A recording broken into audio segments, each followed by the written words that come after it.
Hello and welcome to iBluairJgR Gaming for Comedy. This is Uncut XCOM 2. It's just you, me, some gameplay, and for now the Geoscape is joining us. Let us dive right into it. Today we're faced up against a dark event. Well, specifically 3 different dark events, and dark events are essentially buffs that the enemies are going to get if I allow them to complete it. So the catch is I have to let them complete some of these events, but I can choose to stop a specific one. So I have to choose the one that I think is going to be the most beneficial to me. And for me, what I thought was the best was I'm going to stop the Avatar project's progress just a little bit, right? Because that's kind of detrimental to the whole world. So that seems important to stop. So let's get into it.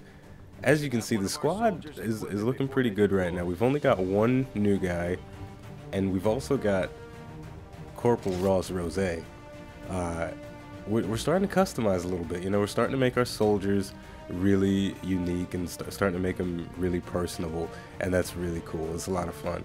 Now, Jane Kelly, if you notice here, she is shaken up, right? Every time I take her on a mission, she gets shot up and she's scared. She don't want to be here, so I put a mind shield on her, and what that does, it'll prevent her from panicking or getting mind controlled, and hopefully she will make it out of this mission without getting roughed up, so she won't be shaken anymore.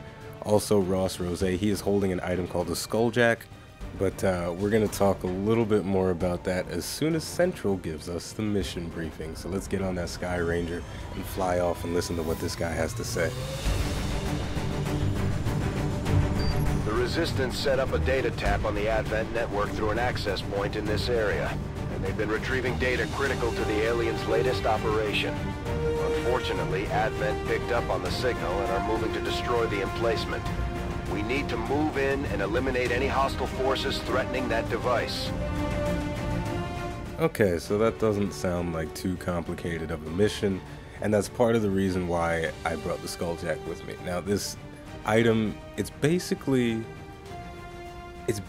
like something you use to siphon data off of a computer, only the difference is I'm siphoning data directly out of somebody's face, right? So essentially what I have to do is I have to bring Ross into melee range of somebody and then jam that Skulljack right in their face and then extract the data that I need, right? So that's sort of my secondary objective for this mission. The main objective is going to be protecting that object and eliminating all the enemies in the area. So I'm going to start off with the battle scanner again. It's a really cool item. I still like it a lot. I'm going to toss it out just to see what's out there. Give me some eyes. You know, just I want to feel a little bit safer when I'm walking around. I mean, there's a lot of buildings in this particular map. There's a lot of nooks and crannies where people can hide, but I'm trying to be as safe as possible. You know, it's stressful enough without vision. You know, I'm just trying to make it easier on myself. And especially Jane, you know, I want Jane to be safe. And going back to the whole Skulljack thing, it seems a little strange. You can just stab something in somebody's brain and just extract information about the Advent facilities and stuff. No, it's not. It's a little bit more well thought out than that. There's a bit of lore behind it. So all of the Advent, I can only use the Skulljack on an Advent officer. That's number 1. Number 2, the Advent troopers and all of the soldiers and whatnot, they're all connected by a psionic network or something like that. They're all psychically connected, right? So the Skulljack is going to allow me to tap into that network, right? So I'm not just, you know, poking it in there and it's like, oh my god, this Advent trooper was watching some weird porn last night. Oh my gosh. No, it's not like that. I'm getting in there, getting right into the data, right? Getting into that nitty-gritty stuff. Okay, so there's nothing weird, you know. I'm not going to see him having lunch on Tuesday with his buddies and stuff. So it's, you know, it's well thought out, I think. And it's really cool. And this particular mission is supposed to be easy, so I'm not expecting a whole bunch of units. So once again, that is why I brought the Skulljack with me. And that's also why I brought Jane with me. You know, I liked Jane in the beginning because I was really determined to give her the Fire Girl nickname, but then she started to become more trouble than she was worth. You know, I mean, at this point, because I have no grenades on this mission, and that's partly her fault, because I would have given her one, but I had to put the mind shield on her because she'd panic at the drop of a feather at this point. So it's just a weird thing with your soldiers. You know, you can love them just as much as you hate them, and that's XCOM for you. But here we go. Moving in, there's seeing a lot of pods just popping up. We got the first pod with the Necromancer and some other unit. I can't tell exactly what it was. And then we got another pod. We have the officer here and the Stun Lancer, and they're actually shooting up the objective we need to protect. So it's actually, this mission isn't timed, but it does have a soft timer in the sense that the enemies are not going to shoot at it every single turn, but they might. So, you know, the longer I take, the more chances that thing is going to get destroyed. So I do have to be smart, and I have to be, you know, kind of aggressive. I gotta make plays. I can't just, you know, sneak around, and I can sneak around, but I gotta be smart about how I sneak around. I can't just crawl one tile at a time and just hope that things don't go wrong, because it doesn't work like that. You know, it doesn't work like that.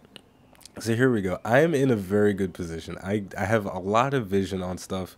Nobody really sees me yet, so I can set up, so I can make some good plays. And the objective I'm protecting, it's got a ridiculous amount of health, and the units that are firing at it aren't that strong. So here we go. We're trying to do something big. We're trying to make moves.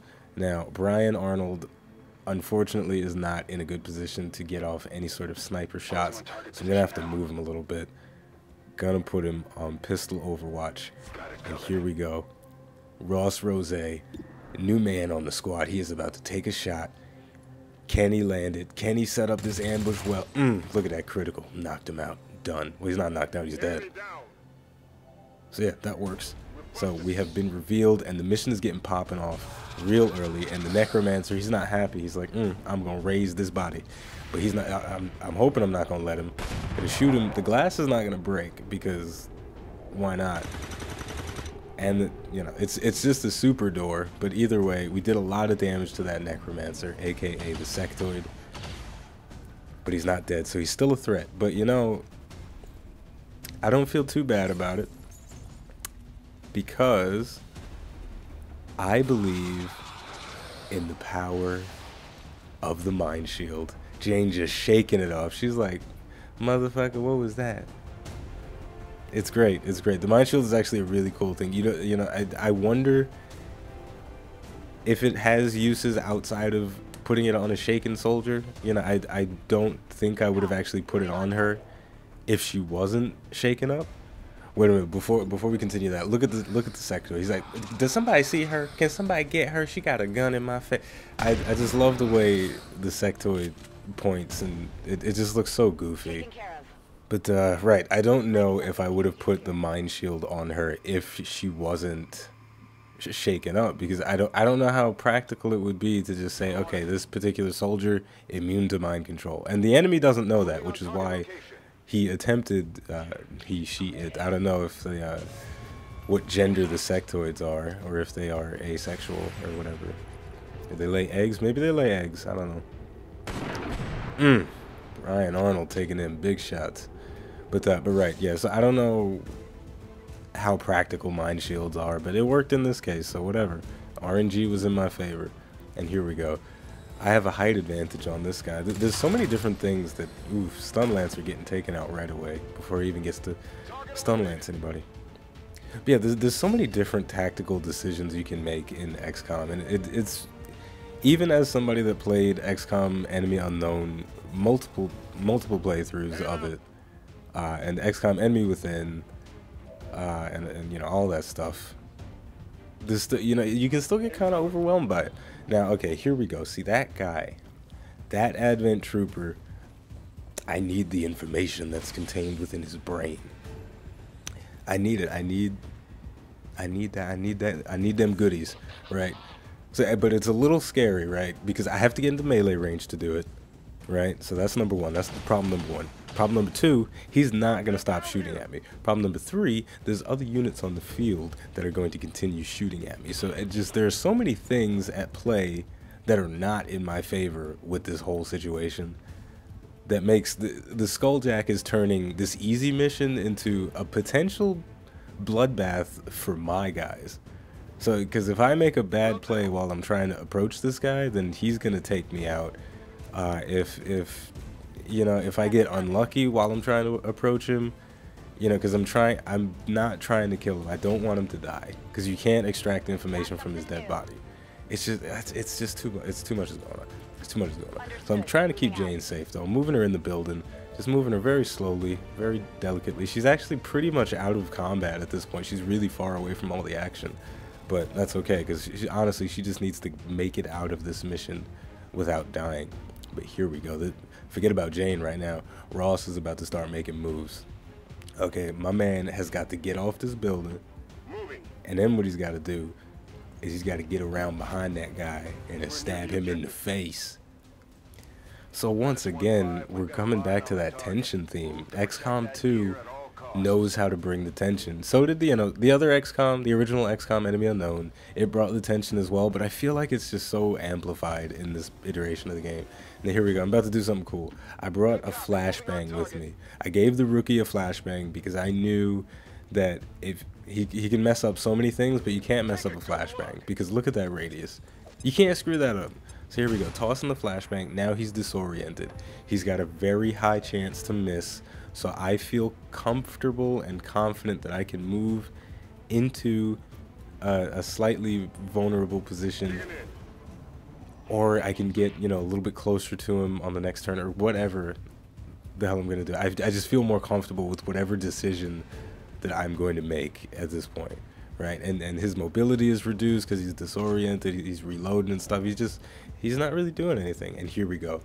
He's about to get stabbed in the face. Now I'm gonna ask for a moment of silence as we watch this brutal thing unfold right now. Here we go. Skulljack. Jack deployed. Look at that. So I'm just uppercutting him just right in the face, and I have access to the Advent network. I can, it's similar, it's pretty much the same as hacking, where there's the main option, which is guaranteed, and then the sub options are these sort of percent chances to give you benefits. They don't have any negative effects in this case, so, you know, what the hell, go for it. And there we go, we got some extra intel at the end of it. So that's the Skulljack. So I just completed one of the main, I guess we'll call it a main story objective. So this is advancing the plot and whatnot, so that's pretty cool. And that is, it's cool. That's also cool, but it's not. Now I'm gonna talk over Dr. Tigan a little bit because I'm doing his job, you know. It's no big deal, but what he's saying is this entity that is spawned is something called the codec. And what it does is it protects the Advent data networks, and it's in some sort of weird state of flux, and it's very intimidating, right? See, what they don't tell you about the Skulljack is when you use it, the soldier that uses it is going to get screwed over, because now Ross is being flanked by the codec, and well, to be blunt, I don't want that to happen, because it's the freaking, I mean, I spent so much time customizing him, you know, and that's the main reason I don't want him to die. Oh my god, it's a Viper. Yeah, things are getting a little bit heavy, so I've got an enemy that I've never seen before. I've got a Viper, and I believe the other one was, well, I don't know, but the codec can teleport. Let's just focus on what's going on now. And, oh gosh, what is it doing? It's just doing so many different things. It's got a lot of abilities. Alright, I'm going to say that right now. It's got a lot of abilities. It disabled Ross's weapon, and believe it or not, that was actually the better outcome, because if it just teleported and then shot him in the back, I may have quit this game forever, because that is just the ultimate rudeness, to just teleport and shoot somebody in the back. I feel like that might be a little unbalanced, but you know, that's neither here nor there. Now, so let's get Ross out of here. Ross, get back on top of that building or something. Just go somewhere safe. You need to find a safe spot. That's half cover, brother. Don't go there. Come on, just, you know, sometimes I wonder what I think about when I'm making these decisions. Obviously, the top of the building is the best place to go. Thank you very much. Right, so the situation we're in now, we're comfortable again. We're still a little bit worried about the Kodak because it's got a lot of health, and I'm still using pretty conventional weapons against this thing. But it looks like I'm gonna take a pretty low chance to hit shot, you know, another pot shot, which I'm pretty notorious for, and it's gonna hit. But then this thing is gonna clone itself apparently because it can do that, and now Captain America is flanked, and Tigan is just stating the obvious, which is fine. But America, you need to do your stuff. And I don't think I've ever gone too into detail with the different abilities I have with my soldiers so far. But Captain America, Brian Arnold, aka Captain America, he has an ability called Deadeye, and what that does is it increases the damage of your shot but gives you an aim penalty. So a lot of times when I'm trying to take out a big unit, and it's like if I need to take it out, if I don't take it out, I'm dead. I'll suffer that aim penalty and take it out. But I didn't need to do it for this guy because he was low anyway. So I just took that shot and blasted that clone straight down to the depths of Ragnarok. Okay, so that thing is taken care of. But the main one is still it's still in the same spot for now. And there's also the Viper and some other Advent soldier. And they're just gonna take pot shots at my objective, which is fine. Which is actually, once again, that is the sort of the better outcome for now. Because I need to deal with that Kodak, and I'm trying to keep my guys safe, and the less shots that are being taken at them, the better for me. Because that Kodak is just absorbing so much firepower, so many different turns, and it's teleporting, and it's shooting. So there you have it, ladies and gentlemen. Jane Kelly is dead. It was a pretty... You shouldn't be able to teleport into someone's flank and then shoot them in the back with a plasma weapon. It's just not fair. It's really not fair. But, you know, honestly, she was cursed.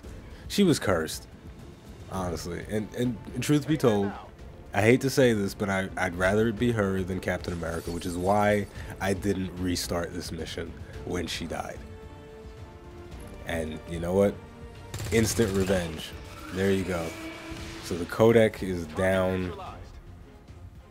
It's just a bunch of conventional units left on the battlefield. I'm still upset that Jane died. You know, it would have been a cool story if Jane made it all the way to the end. But you know, she did well for herself. And there you go, taking out the Advent troopers. It was nothing special with that guy. There's a Viper somewhere around the corner. It's gonna slither around at some point. I'm just so upset that Jane is dead. And she dropped the loot. She dropped loot. Which means I have to pick that up off of her dead body. You know, it's just aggressive right now. Come on, Arnold, take that shot. But you missed, because it's a snake. It's a slippery little thing. Alright, I've got an idea. So if you've made it this far into the video, I'm going to ask you a question. I'm going to ask you questions around, after 15 minutes of every XCOM video, I'm going to ask you a question. So what would you be most afraid of if it were to come at you in XCOM? Would you be more afraid of the Kodak or a Viper?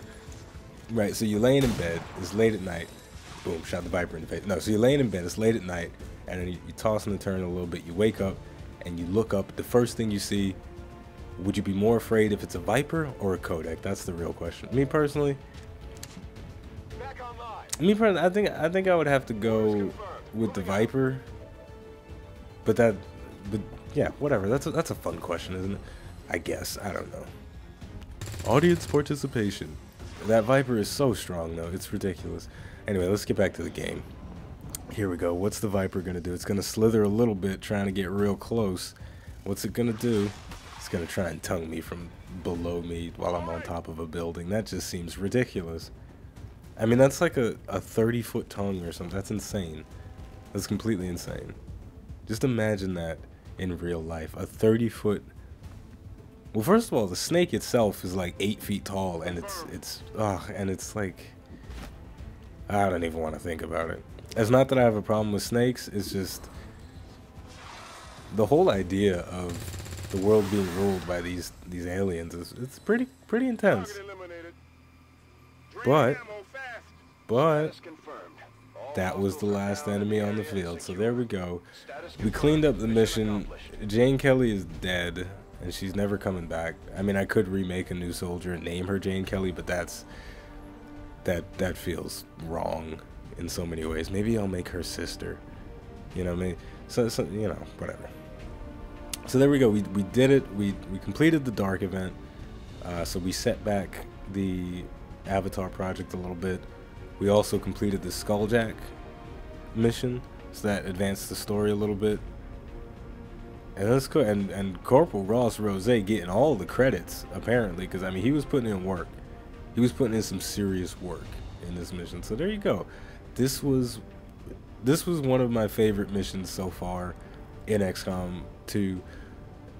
Mostly because it wasn't supposed to turn into what it turned into. That's number one. But number two, it was because I had a squad that I put together very deliberately. You know, for the first time in a while, I was running a mission with all of the members that I wanted to run with, mostly. And I was content with it. I was really content with it, and that's just part of the XCOM experience. We're still very early in the game. You know, I'm playing through it very slowly, but that's the cool thing about it. You can pick up XCOM 2 and you can kind of play it just for a long time, and it'll just give you weeks and weeks and weeks and months and years of fun. So here we go. So I'm making Ross into a medic because I just think medics are useful, and Igor, he got promoted into a ranger. It's almost as if he's trying to take Jane Kelly's place. And Jane Kelly, she is dead. There's the Codex brain. That's like a trophy for me at this point. But it's not. I'm going to use it for research and stuff at whatever point. But anyway, iBluairJgR Gaming for Comedy. This has been another episode of Uncut XCOM 2. Thank you for watching.